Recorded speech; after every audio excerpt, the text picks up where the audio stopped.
नमस्ते मित्रों। तो पिछले वीडियो में जैसे आपने देखा कि हम कैरेक्टर के इस मोड को ये मेश हमने बनाया ग्रीन सेन के लिए। इस ग्रीन सेन के इस मेश को हमें रिग करना है। तो रिग करने के लिए पहले ये ज़रूरी समझना चाहिए कि रिग करने के पहले ये ज़रूरी है कि हमें रिगिंग के बारे में समझना चाहिए, क्योंकि ये जो दिख रहे हैं ये ग्रे में ये एक शेप है डायमंड जैसा, जो स्ट्रेच डायमंड होता है वैसा, और उसकी स्टार्ट और एंड में एक स्पीयर है एक। ये एग्जैक्टली चीज़ क्या है? सबसे पहली चीज़ ये है एक बोन, जिसको टेक्निकल या 3D वर्ल्ड में इस फॉर्मेशन पे ज़्यादा बनाया जाता है या सब दिखाया जाता है। ये बोन हमारे ही कैरेक्टर के एज एन, अगर हम अपनी पहले अपनी ही बात करें तो एक एक फिंगर जो है, इसमें एक नहीं तीन बोन है। एक फिंगर के अंदर तीन बोन लगते हैं तब जाके वो ढंग से बेंड होता है। तो by eternity या by birth a human has some many different aspects and different elements in its body। उसकी बॉडी में ऐसे ऐसे एलिमेंट्स है जिससे ये समझ में आता है कि ये अपने आप मूवमेंट कैसे होती है। अफकोर्स एक्चुअल ह्यूमन के अंदर अपने आप मूवमेंट करना वो माइंड एंड हार्ट की बदौलत होता है, अलग पावरफुल एलिमेंट्स के कारण होता है। लेकिन उसी तरीके से हमें भी अपने 3D कैरेक्टर को भी उसी लॉजिक से ही समझकर बनाना होता है। व्हेन वी अंडरस्टैंड, जब हम समझते हैं एक कैरेक्टर को, तो हम ये देखते हैं कि वो एज अ ह्यूमन कैसे मूव करेगा अगर इस बॉडी स्ट्रक्चर में है, या फिर अगर इतनी ह्यूज बॉडी है, 9 फुट होगा हाइट में, या 6 फुट ही समझ लो, 6 फुट होता है तो भी लोग कैसे चलते हैं। दुबले होंगे तो वो अलग तरीके से चलेंगे, थोड़े हेल्दी होंगे तो ज़्यादा अलग तरीके से चलेंगे, या तो दिक्कत होगी चलने में, उठने बैठने में। उसी तरीके से अगर वेल बिल्ड बॉडी है फिर भी 6 फुट है या 9 फुट है तो उनकी चाल कैसी होगी, ये पता लगाना या ये ढूंढना बहुत टफ है। उससे भी ज़्यादा टफ अब बताता हूँ, वो ये है कि उनकी बॉडी स्ट्रक्चर में वो जान डालना सबसे ज़्यादा टफ काम है। और वो थोड़ा बहुत आसान हो जाता है ऐसे स्केलेटन स्ट्रक्चर से। इसे हम आर्मेचर कहते हैं। ये बनता है एक प्रॉपर प्रीसेट सिस्टम से जो ब्लेंडर के अंदर मिलता है। हम इसे मैन्युअली भी बना सकते हैं, ठीक है, और एक एक बोन के साथ। अब ये बोन क्या चीज़ है? बोन वही है जो हमारे पूरी बॉडी स्ट्रक्चर के सारे वॉल्यूम्स को, मसल्स, वेन्स, टिश्यूज, नसें, हर एक ऑर्गन को बाहर के स्किन एनवेलप के अंदर और चलते फिरते मोशन में उसे बांधे रखती है और मूवमेंट देती है। बट वो होल्ड वो बोन से होता है। ये हम खड़े हैं, हम ऐसे सीधे बैठते हैं, हम अपने हाथ को ऐसे आगे कर सकते हैं, उंगलियां हाथों की घुमा सकते हैं। वो स्ट्रांगनेस, वो होल्डनेस, और वो connected to each other with the bone, that is only done by bone. कई सारे साइंटिफिक वर्ड्स है इसमें, बट मैं उतना अंदर नहीं जाऊंगा क्योंकि मैं उसके लिए सही नहीं हूँ। बट जितना जानता हूँ उस हिसाब से आसान तरीके से बताऊंगा। तो पहले पॉइंट ये है कि हमें एक फिंगर को एक्सपेरिमेंट करते हैं कि ये अगर ये एक फिंगर है, इसको मुझे यहाँ बेंड करना है तो ये इतना बेंड हो रहा है। इसी तरीके से मुझे इतना बेंड करना है, यानी इस बोन को मैंने रोक दिया, ये दो बोन बेंड हो रहे हैं जैसे सीधे। इसको भी कर सकते, थोड़ा बहुत होगा। लेकिन अगर हम तीनों को बेंड करना चाहें तो एक साथ कैसे होंगे? ऐसे होंगे। ये लॉजिक कैरेक्टर में हम अपने आप को ऑब्जर्व करके बना रहे हैं। कोई भी एनिमेटर को ये जानकारी होनी चाहिए कि रिगिंग होता कैसे। कोई भी रिगर यानी कैरेक्टर रिगिंग आर्टिस्ट को भी ये जानकारी होनी चाहिए एनिमेशन एक्चुअली होता कैसे है, उसका स्टार्ट और उसका एंड रिजल्ट क्या होता है। रिगिंग को अंजाम कैसे देते हैं, कोई एनिमेटर को समझना पड़ेगा कि भाई मैं एनिमेट कर लेता हूँ, बट मुझे ये नहीं पता ये हो कैसे रहा है। गलत है, ये गलत है। उसके लिए पहले ये चीज़ समझो कि रिगिंग क्या है, क्योंकि एनिमेशन के पहले रिगिंग आता है। रिगिंग में ये समझना है कि हमें बोन स्ट्रक्चर बनाना है। बोन के सहारे हम एक मेश जिसके अंदर ये बोन स्ट्रक्चर बनाते हैं, उसको मेश से कनेक्ट करते हैं, जिसको बोलते हैं पैरेंटिंग या फिर बोलते हैं वेट पेंटिंग। इसको कभी कभी स्किनिंग भी बोलते हैं दूसरे सॉफ्टवेयर में। और उसके मदद से जब ये दोनों एलिमेंट यानी कि बोन और स्किन यानी कि मेश कनेक्ट हो जाती है, और उसके बाद जब हम बोन को ही पकड़कर मूवमेंट देते हैं तो स्किन अपने आप उसके हिसाब से डिफॉर्म होती है। ये जो देख रहे हैं ये यहाँ पर जो रिंकल आ रही है या बल्ज आ रहा है वो डिफॉर्मेशन है। ये वो चीज़ हमें क्रिएट करनी पड़ेगी।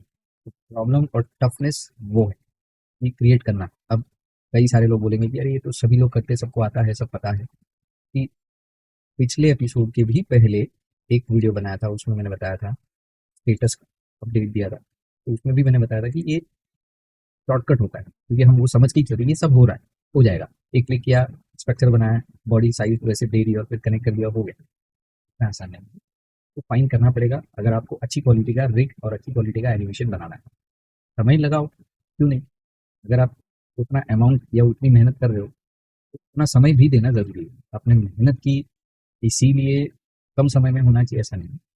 आपको जितना अच्छा क्वालिटी चाहिए उतना ज़्यादा समय भी दो। अरे कम काम भी करना है, कम क्वालिटी का भी काम है, तो भी ढंग का समय दो, ये बहुत ज़रूरी है। लोग ये शॉर्टकट वाले रिचुअल को ज़्यादा मत अपनाओ, क्योंकि हर जगह ये काम में नहीं आता। मैं कई बार शॉर्टकट्स यूज़ करता हूँ, लेकिन मैं संतुष्ट नहीं हूँ। मैं उसको फिर वापस एक साइकिल फिर से करता हूँ, क्योंकि जब तक वो सही नहीं लगता या फिर उसका फ्यूचर नहीं दिखता कि वो एटलीस्ट 2 कदम आगे जाएगा अच्छे से, तब तक मैं उसको सैटिस्फाई नहीं होता। किसी भी 3D काम में, चाहे वो इंटीरियर का काम हो, आर्किटेक्चर का हो या फिर, तो यहाँ पर पहले वो रिगिंग का एक छोटे से एलिमेंट है, हम उससे समझते हैं। इसके लिए मैं बढ़ा चढ़ा के कुछ नहीं बनाऊंगा। मैं एक साइड पर एक नया सा ब्लेंडर का सॉफ्टवेयर ओपन कर देता हूँ। अब इस सीन में मैं सभी एलिमेंट को नए से बनाता हूँ। तो जो एलिमेंट है वो ये है। तो ऊपर का जो ये पार्ट है, तो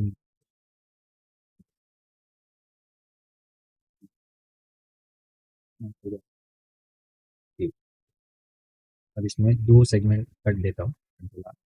एडिट मोड में हूँ, तो मैं 2 सेगमेंट का कट दूँगा। लेकिन ये वैसा नहीं है जैसा मुझे चाहिए, तो मैं इसको ना सेलेक्ट ऑल करके फिर एस और शिफ्ट ज़ेड, फिर इसको कट लगाता हूँ। और इसके सेगमेंट्स भी मुझे कम करने पड़ेंगे, ताकि और आसानी से हम लोग समझ सकते हैं।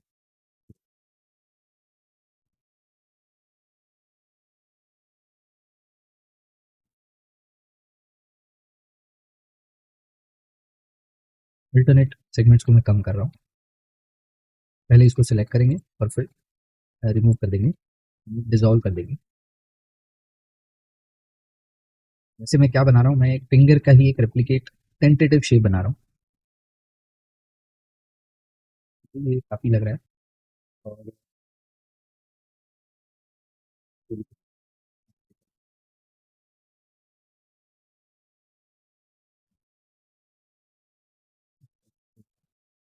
लेवल भी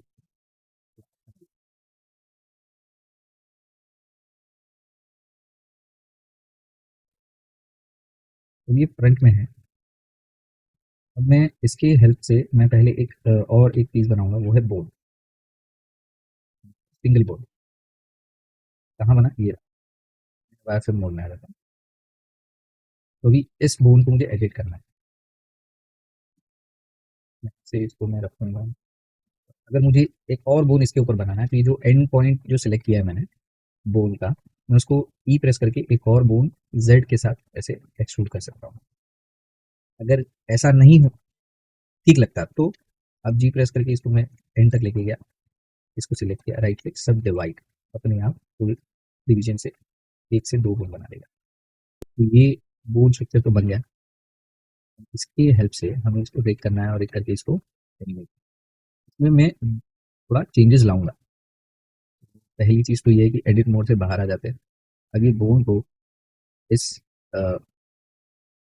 पैरेंट के साथ, यानी इसको इसके साथ, या फिर इसको बोन को मैश के साथ, दोनों में से एक के साथ पैरेंट करना है, वो भी तरीके से। तो जैसे मैं अल्ट पी करता हूँ तो मेरे पास ये आता है, और मैं शिफ्ट पी करता हूँ या फिर कंट्रोल ए करता हूँ, तो ये अलग। तो क्या करेंगे, राइट क्लिक करते हैं, पैरेंट में जाते हैं, यहाँ पर ऑप्शन है। तो ऐसा है कि ये पहले, बाद में फिर कंट्रोल पी, तब आएगा हमारे पास आर्मेचर डिफॉर्म, जिसमें से हमें चाहिए वे, यानी set parent to armature deform with automatic way. Click कर दिया। ये देखिए यहाँ पर आर्मेचर बना हुआ है और उसके अंदर हमारा सिलेंडर, यानी जो मैश है वो चाइल्ड, यानी कि बोन है पैरेंट और मैश है चाइल्ड, यानी बोन जो करेगा मैश उसको फॉलो करेगा।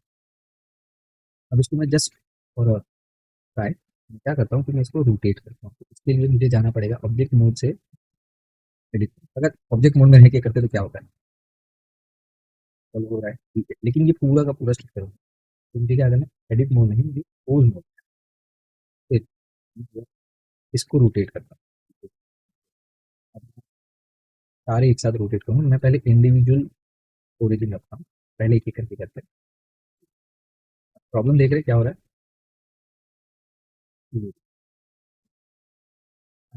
लेकिन अगर मैं इन सबको सेलेक्ट करता हूँ, सही भी हो रहा है, फिंगर जैसा लग रहा है लेकिन वैसा नहीं जैसा एक्चुअल फिंगर होती है, एक्चुअली कुछ और चीज़ें करनी पड़ती है। तो क्या करना है, कंट्रोल टैब, फिर से इन सबको सेलेक्ट करिए, पैरेंट क्लियर, ये नहीं दोनों हो गए फिर से। अब इसको मैं वापस से एडिट करूँगा, इसमें कुछ सेगमेंट देता हूँ, ठीक है। और अच्छा यहाँ पर नीचे एक पॉलीगॉन है, ठीक है, वो मुझे निकालना है, मुझे उसकी ज़रूरत नहीं, तो फेस डिलीट करता हूँ। उसके बाद अब जो ये जो जॉइंट है और ये जो जॉइंट है, ये जो जॉइंट है दोनों, उनको मुझे थोड़ा बहुत बेंड एजेस, बेंडिंग में काम करे वैसे एजेस बनाना है, तो वो है कंट्रोल बी, ये हो गया, ठीक है। इसके बाद मुझे क्या करना है, तो पहले तो ये जो बेंड है दोनों, मैं फ्रंट से देख रहा हूँ, यानी आप ये फिंगर को फ्रंट से देखते हैं, ऐसे मूव होना चाहिए, मैं ऐसे नहीं बना रहा हूँ, मैं उसको ऐसे बता रहा हूँ ताकि आपको बेंड और सब चीज़ें समझा सकूँ। तो इसको मैं ऐसे कर रहा हूँ, इसको मैं थोड़ा सा फील करूँगा, और यहाँ पर थोड़ा सा ऐसे रखूँ,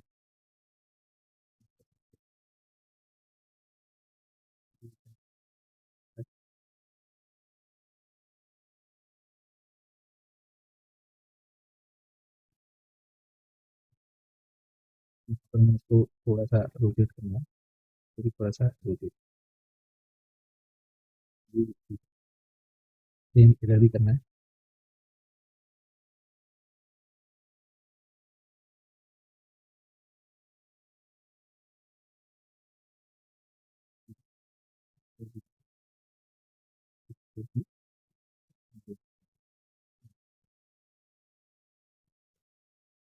ये थोड़ा बहुत फिंगर जैसा लग रहा है।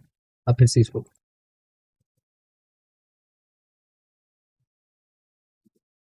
अब जाएँगे पोज़ में, अब सब सिलेक्टेड लग रहा है, ये देखिए ये ऐसे सिलेक्ट हो रहा है, तो डबल क्लिक करेंगे या फिर सेलेक्ट ऑल भी प्रेस कर सकते हैं। चलिए, YouTube फिर इसमें क्या होता है कि जब हम फिंगर को सही तरीके से रिग करना चाहते हैं, हमें एक और चीज़ देखनी पड़ती है, देखना पड़ता है कि इसका वेट, पार्ट वेट कैसे मैनेज पर वेट पेन पर देखना, ये हो, तो उसके लिए मुझे यहाँ पर भी आना है कि बोन 1 क्या काम कर रहा है, बोन 2 क्या काम कर रहा है, ये क्या चीज़ है, ये ऑब्जेक्ट डेटा प्रॉपर्टी, यानी जो मैश है उसके ऊपर बोन जो कनेक्ट हुआ है एज अ पैरेंट का इन्फ्लुएंस हर बोन का मैश पर कितना और कैसा है, ये बोन, ये 2 3, यहाँ से आप नाम भी चेंज कर सकते हो, बोन 01, ठीक है, से मैं इसको 02 कर देता हूँ।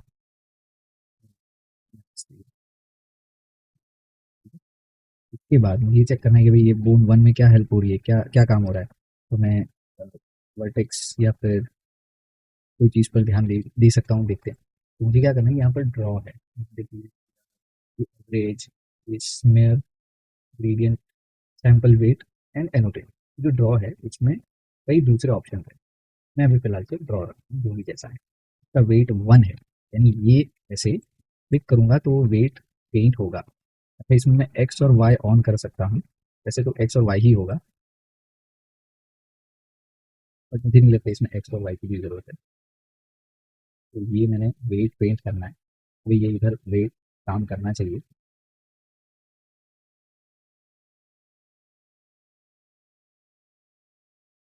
जब मुझे ये वायर फ्रेम ऑन करूंगा तो मुझे पता चलेगा कि किस वर्टेक्स पर मैं पेंट इन्फ्लुएंस का कर रहा हूँ। ये भी हो गया। जो मैं वेट को करता हूँ 5, 0.5, 0.5 के बाद थोड़ा, देखिए ये काम मैन्युअली भी हो सकता है, ऑटोमेटिकली भी हो सकता है। ऑटोमेटिक में फ़र्क है कि कहीं-कहीं ऐसे टचअप करने पड़ेंगे। उसके बाद यहाँ पर करूँगा पॉइंट टू इसके लिए डिवाइड, अब इसका भी 0.12 जो होगा। वैसे तो कई इंपॉर्टेंट वैल्यूज़ होती है, जो बड़े-बड़े एक्सपर्ट जो है रिगर्स जो सालों से इस पर काम करते हैं, जो रिगिंग के लिए माने जाते हैं, जाने जाते हैं, वो अलग-अलग वैल्यूज़ देंगे। लेकिन अगर बिगिनर ही करना है या फिर हम अपनी मर्ज़ी का ही करते हैं, तो एटलीस्ट सिंपल बेसिक लॉजिक को पकड़ें कि अगर ये 1 है, तो उसका आधा 0.5, उससे आधा 0.25 और उससे भी आधा 0.125, ऐसे एक कुछ कहते हैं ना, हाफ ऑफ हाफ की लॉजिक को पकड़ के भी आप डिविजन्स इन्फ्लुएंस का बना सकते हैं। आपके लूप सही होने चाहिए, जिस पे आप देखकर ही समझ जाए कि ये डिवाइड हो सकता है, मैं यहाँ से यहाँ डिवाइड करूँगा। अब बारी है बोन, बोन को मैं देखिए तब एकदम फ्लडेड है, तो फ्लडेड से याद आया कि मुझे यहाँ पर पहले 0 करना है। इस पर बोन 2 का कोई इन्फ्लुएंस नहीं आना चाहिए और मुझे यहाँ पर 2 जगह काम करना है, ऊपर भी, नीचे भी। ठीक है? इसमें पहले 0 कर देता हूँ, इस चीज़ पर मैंने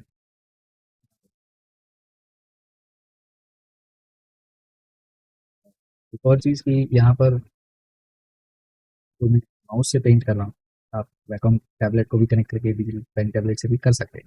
लेकिन मुझे नहीं लगता कि इतनी छोटी-छोटी चीज़ के लिए बार-बार पेन पकड़ के उतना सब खींचते बैठे। मे बी कोई टच स्क्रीन पर काम कर रहे तो ठीक है, बेहतर है क्योंकि आपको बहुत कंफर्टेबल फील होगा। लेकिन यहाँ माउस, लैपटॉप स्क्रीन और फिर वो पैड, मुझे नहीं लगता कि यूज़फुल है। तो यहाँ पर मैं करूँगा पहले ये पहले सॉल्व कर देते हैं। ये बोन 2 पर यही इफ़ेक्ट करेगा।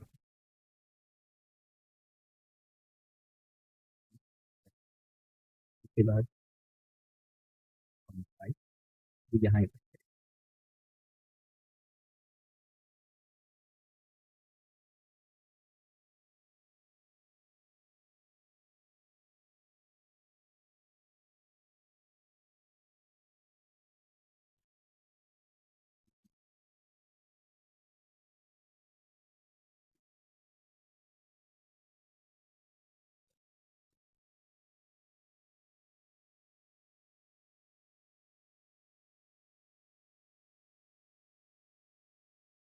इधर पेंट करे, इस पर ना आए। तो जब दूर करते तो ब्रश बड़ा साइज़ का फ़ील कराता है, तो फिर उसके हिसाब से क्लोज़ भी करें। कंट्रोल प्रेस करके या अल्ट प्रेस करके मैं ऐसा भी कर सकता हूँ, लेकिन बहुत खराब होता है। तो हमको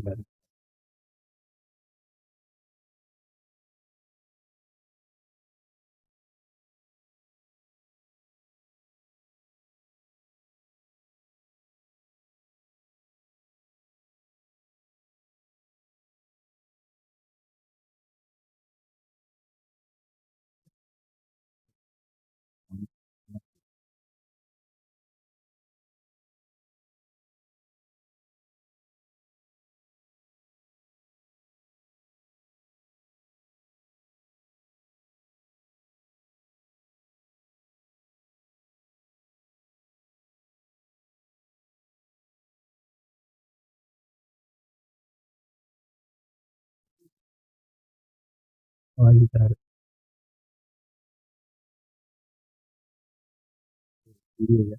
अब बोन 3 की बोन 3 में पहले ही मैं उल्टा जाता हूँ, अब तो वही बचा है। भी अनवांटेड है वो निकालो, इन्फ्लुएंस निकालो।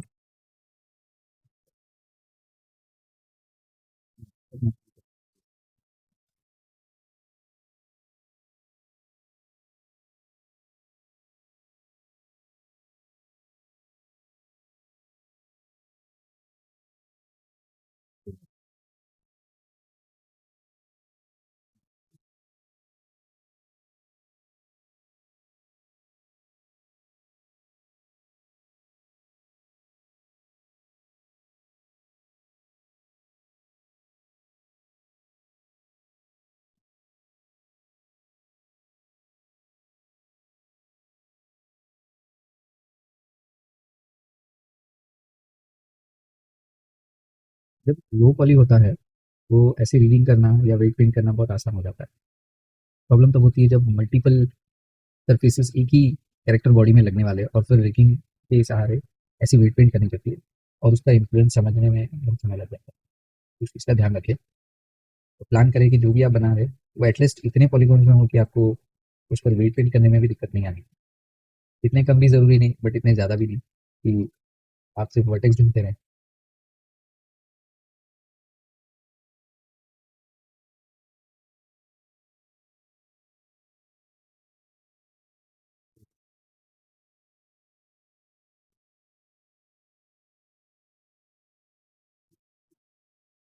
तो भी देखते हैं, अभी वेट पेंट से हट के कुछ ले करके कंट्रोल टैब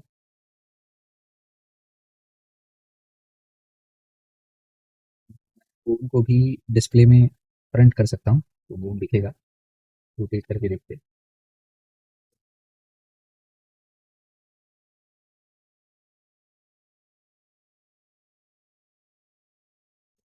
इससे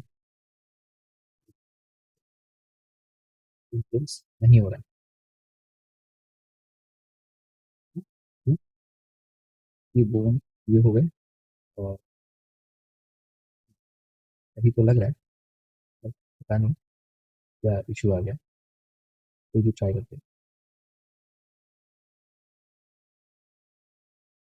अगर मैं एक और चीज़ करूँ, पर ये जो बूम है, इसको मुझे इस चीज़ को